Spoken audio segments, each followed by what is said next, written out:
Welcome or welcome back to the American English Podcast. This is the place where we learn English through culture and everyday life in the United States. My goal here is to make English feel natural, not like a boring classroom exercise. When you connect the language to real cultural ideas, you start to live it, and that's when fluency really begins.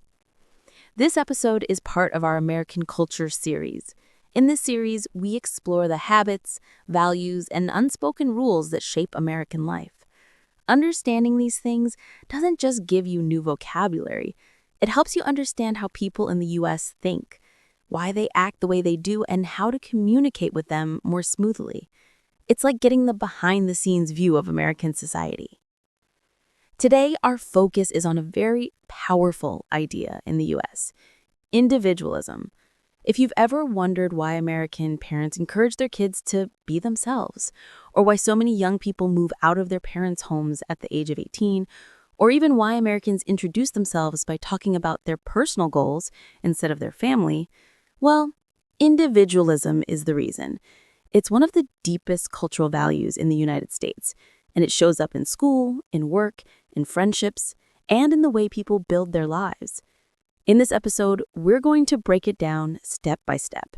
We'll start with the basic definition of individualism, then look at real-life examples of how it works in daily American life.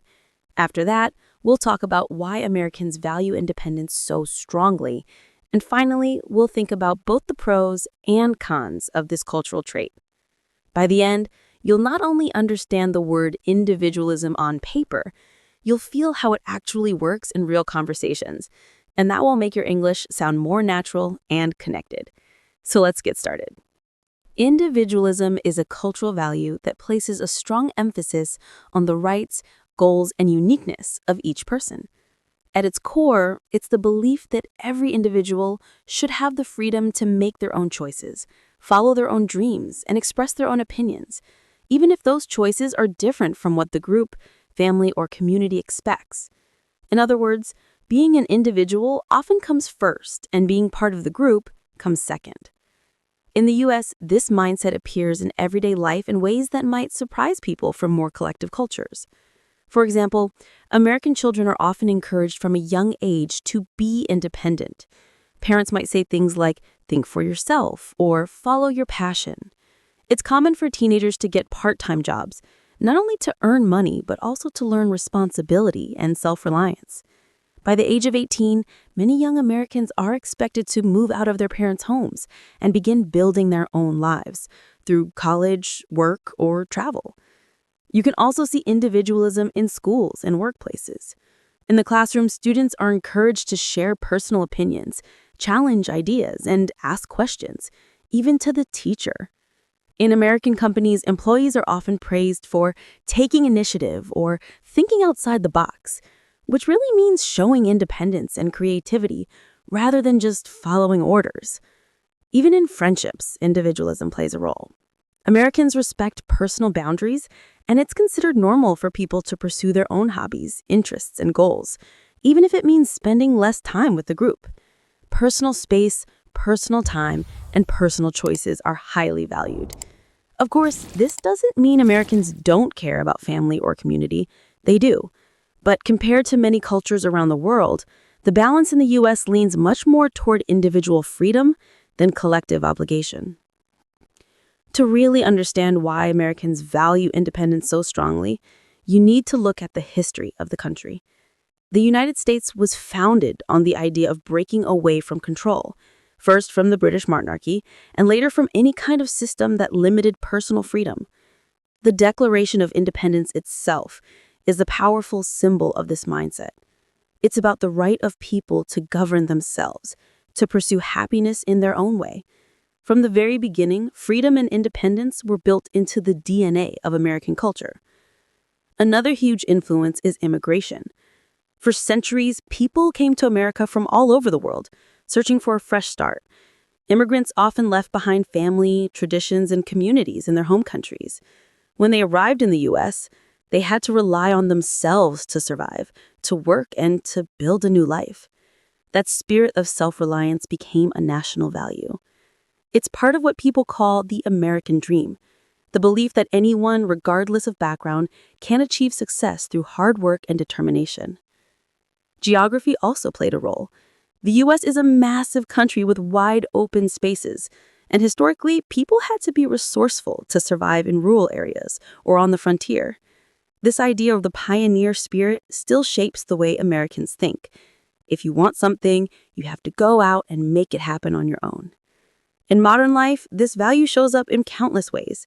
Americans admire people who are self-made, who build businesses from scratch, or who stand out as unique individuals.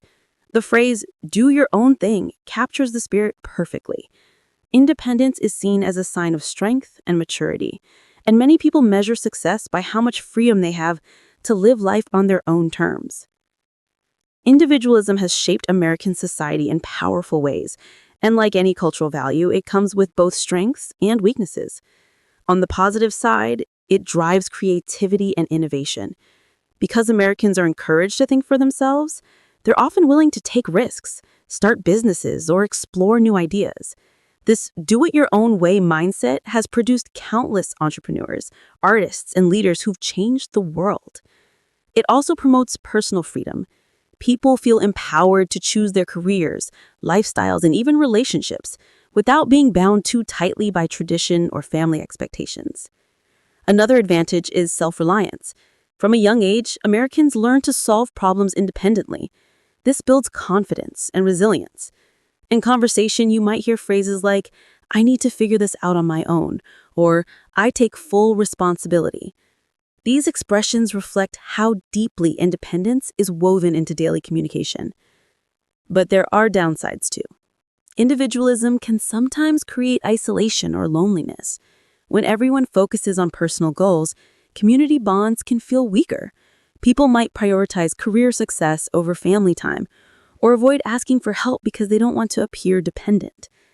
Critics also point out that extreme individualism can lead to inequality. When people believe everyone should pull themselves up, they might ignore structural problems that make life harder for others. For learners of English, the key takeaway is this. When you interact with Americans, expect them to value personal choice, personal space, and personal responsibility. Understanding this cultural lens will help you avoid misunderstandings and connect more naturally. So those were the basics of individualism, what it is, why it's so important in American life, and how it shapes communication. If you enjoyed today's episode, don't forget to hit that subscribe button. Share this podcast with a friend who's learning English, and keep practicing with us here on the American English Podcast. Thanks for listening, stay curious, and I'll see you in the next episode.